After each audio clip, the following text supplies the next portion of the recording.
Okay, Joe, we're at the midway mark of the 2015 W-League season. How have you assessed the first 7 weeks of the competition being inaugural team? Yeah, look, it's been obviously a positive start in terms of results and more importantly the way we're playing. And also it's been great from our point of view to get the mechanisms right of running a club and running a team, and so far so good. And look, we only aim to get better, and we only aim for every session to be better and better and keep the standards very, very high. Starting from scratch, you're allowed to introduce your own squad members and select your own team. How's that been for you, coaching a lot of international big names and as well as a number of Australians who are big names in this country?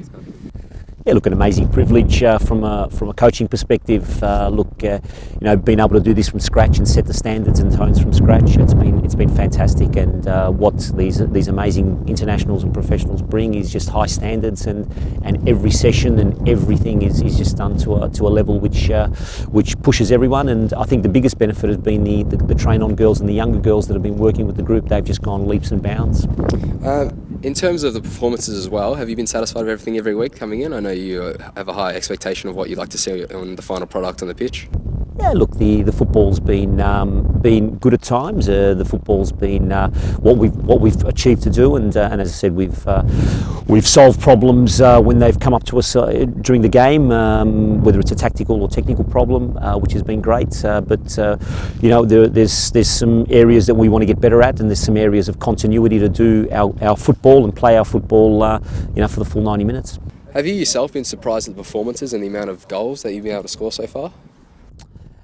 Oh, look, yes and no. I think the way the goals have been scored have been great in regards to things that we've worked on at training and exploited these areas. And I think the whole process during the week has been great in leading up into games. So, yeah, a little bit. Surprise is probably not the right word, but a lot of it's expected because a lot of it's hard work and what we've aimed to do to achieve our result on the weekend. Coming up to the second Melbourne Derby this Sunday, how are you anticipating that game now that Victory have got their first 3 points of the season, and obviously just coming on a week off from our point of view?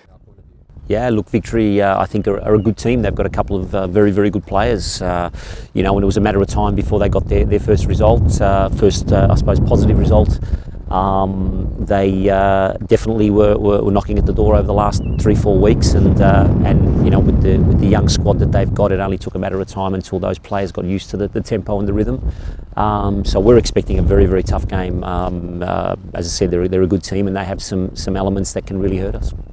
If you include this week's game in Melbourne, there's only 2 now that are left interstate. Is that a big advantage for you heading into the final weeks of the season? Yeah, look, I think probably blending it in with your earlier question, I think we had the top 4 teams or the top 3 teams from last year, and 3 of them were away. So it was a very, very difficult start for us, and also with the amount of turnover of squad on international duty and so on and so on. So I think all credit to the girls from that point of view.